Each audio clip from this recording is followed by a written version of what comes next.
नमस्कार दोस्तों, आप सभी का स्वागत है आपके अपने YouTube चैनल बुद्धा वाणी पर।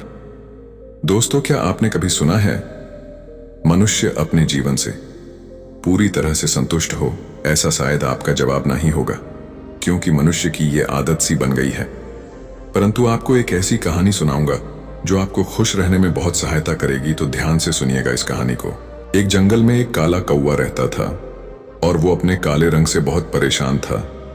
इसीलिए वो काला कौवा एक महात्मा जी के पास चला जाता है और उनसे कहता है कि महात्मा जी, मैंने सुना है कि आप किसी का भी रूप परिवर्तित कर सकते हैं।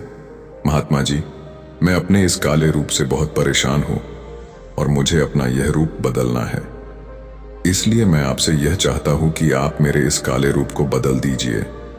उस काले कौवे की यह सब बातें सुनने के बाद महात्मा जी उससे कहते हैं कि आखिर तुम्हें दिक्कत क्या है?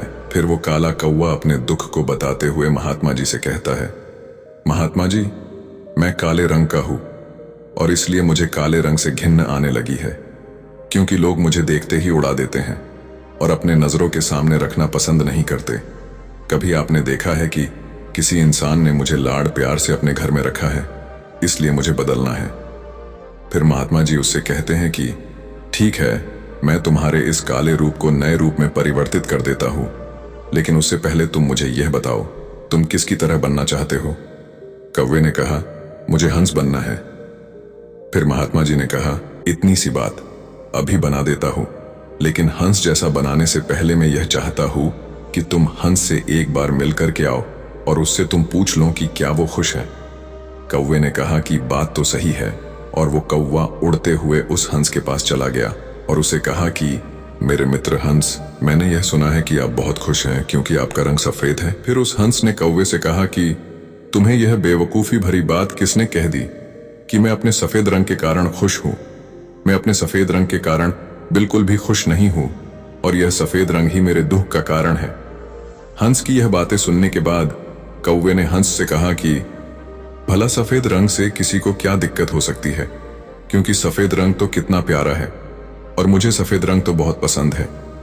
फिर हंस उस कौवे से कहता है कि तुमने देखा है, जब कोई व्यक्ति मरता है तो उसकी अर्थी उठाई जाती है और उसकी अर्थी पर सफेद कलर की चादर ढकी जाती है। ये कोई रंग है सफेद, इसीलिए मैं इस सफेद रंग से बहुत परेशान हूं।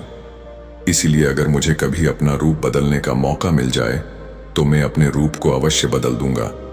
फिर उस कौवे ने उस हंस से कहा कि अरे वाह, आप भी अपना रूप बदलना चाहते हैं?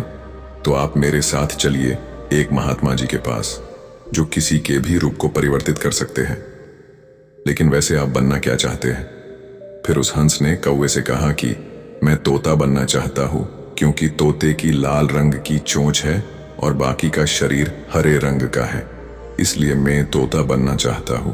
फिर वो दोनों उड़ करके उन महात्मा जी के पास चले गए और उनसे कहा कि हम दोनों को तोते जैसा बना दीजिए। महात्मा जी ने उन दोनों से कहा कि तोते जैसा बनने से पहले एक तोते से मिलकर करके आओ और उससे पूछो कि क्या वो हरे और लाल रंग के वजह से खुश है। फिर वो दोनों उड़ करके तोते के पास चले गए। पहले तो वो तोता उनको मिला नहीं, क्योंकि उस जगह पर बहुत ज्यादा हरियाली थी और उसमें हरे रंग का तोता ढूंढना उनके लिए बहुत मुश्किल हो गया था। बड़ी मुश्किल से एक तोता उनको मिल गया। फिर वो दोनों उस तोते की बहुत तारीफ करने लगे कि तुम बहुत अच्छे हो, क्योंकि तुम्हारे पास तो दो दो रंग है, इसीलिए तुम तो बहुत खुश रहते होगे और बहुत लोग तुम्हारी प्रशंसा भी करते हैं। उन दोनों की यह सब बातें सुनने के बाद तोते ने उन दोनों से कहा कि मैं खुश रहता हूं। ये तुमसे किसने कहा कि मैं अपने इस रंग से खुश हूं? ये हरा रंग, ये लाल, ये कोई खुश रहने की बात है? अरे भाई, मैं बिल्कुल भी खुश नहीं हूं, क्योंकि इतनी हरियाली में बड़ी मुश्किल से आपको मिल पाया हूं, इसलिए यह हरा रंग देखो मुझे कितनी दिक्कत देता है और मैं कोई खुश नहीं रहता हूं, क्योंकि मेरे इस रूप के कारण ही लोग मुझे पकड़ करके अपने घर में ले जाते हैं और पिंजरों में कैद कर लेते हैं और फिर मुझसे बहुत सारी बातें बुलवाते हैं। मैं तो बहुत परेशान हो गया हूं, क्योंकि मेरे इस रूप के कारण लोगों ने तो मुझे अपने मनोरंजन का साधन बना लिया है। अगर मुझे कभी मौका मिले तो मैं अपना रूप बदल लूंगा। तोते की मुंह से यह सब दुख भरी बातें सुनने के बाद कौवा और हंस ये दोनों एक दूसरे को देखने लगे और दोनों ने उस तोते से कहा कि हम दोनों तुम्हारे इस रूप को बदलने में तुम्हारी सहायता कर सकते हैं, क्योंकि एक महात्मा जी हैं जो किसी के भी रूप को परिवर्तित कर सकते हैं। फिर तीनों उड़ करके उन महात्मा जी के पास चले गए और उन तीनों ने महात्मा जी से कहा कि हमें मोर जैसा बना दीजिए। फिर महात्मा जी ने उन तीनों से कहा कि ठीक है, मैं तुम तीनों को मोर जैसा बना सकता हूं, लेकिन उससे पहले तुम तीनों एक मोर के पास जाकर के मिल लो और उससे पूछ तो लो कि क्या वो खुश है। फिर तीनों उड़ करके एक मोर के पास चले गए और उससे पूछा कि तुम तो बड़े खुश हो और लगता है कि तुमसे ज्यादा खुश पक्षी इस दुनिया में कोई और नहीं हो सकता है, क्योंकि तुम्हारा कितना सुंदर रूप है और क्या तुम नृत्य करते हो, देखने वाले को कितना अच्छा लगता है। ये सब बातें सुनने के बाद मोर ने उन तीनों से कहा कि यही तो सबसे बड़ी परेशानी है कि मैं सुंदर हूं। तुम्हें एक आवाज सुनाई दे रही है? तीनों ने कहा कि हाँ हाँ सुनाई दे रही है। ऐसा लग रहा कि कोई इंसान हमारे पास आ रहा है, शायद तुम्हारा नृत्य देखने आ रहा है। आज हम भी तुम्हारा नृत्य देखेंगे। फिर मोर ने हड़बड़ाते हुए कहा कि अरे बेवकूफो, यहां बहुत खतरा है, जल्दी से उड़ जाओ, नहीं तो तुम भी मारे जाओगे। मोर की यह बात सुनते ही वो तीनों जैसे वहां से उड़ने की सोच ही रहा था, तभी एक तीर आया और आकर के उस मोर को लग गया और वो मोर छटपटाने लगा। और वो मोर छटपटाते हुए तीनों कहने लगा कि सुन लो, जिस हाल में हो उस हाल में ही खुश रहो, क्योंकि मैं इतना सुंदर हूं, इसीलिए तो मेरा शिकार कर लिया जा रहा है और मेरे मरने के बाद मेरे पंखों को निकालकर बाजार में बेच दिया जाएगा। और फिर उस मोर ने कौवे से कहा कि तुम सबसे ज्यादा खुश हो। फिर कौवे ने कहा कि वो कैसे? मोर ने कौवे से कहा कि तुमने कभी सुना है कि कभी कोई इंसान कौवे को मांस खाता हो? इंसान मुर्गे के बच्चों को तो खा लेता है, लेकिन कौवे को कभी नहीं खाता है।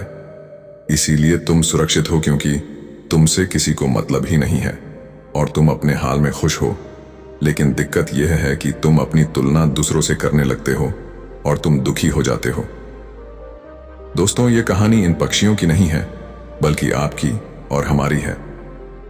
हम जिस हाल में हैं, उस हाल में हमें खुश रहना सीख लेना चाहिए।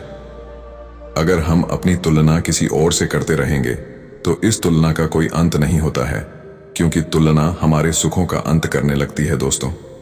इसीलिए कभी भी अपनी तुलना किसी और व्यक्ति से कभी न करें, क्योंकि आप हमेशा यह याद रखना कि सूर्य और चंद्रमा, इन दोनों का अपना अपना महत्व है और इसीलिए इन दोनों की एक दूसरे से कभी तुलना नहीं की जा सकती है, क्योंकि दोनों में से जिसका जब समय आता है तभी वह चमकता है।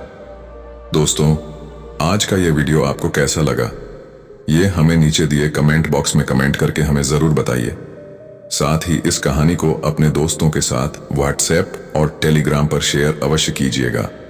तो मिलते हैं एक और वीडियो में, तब तक खुश रहिए और खुशियां बांटिए, क्योंकि खुशियां बांटने से खुशियां बढ़ती है।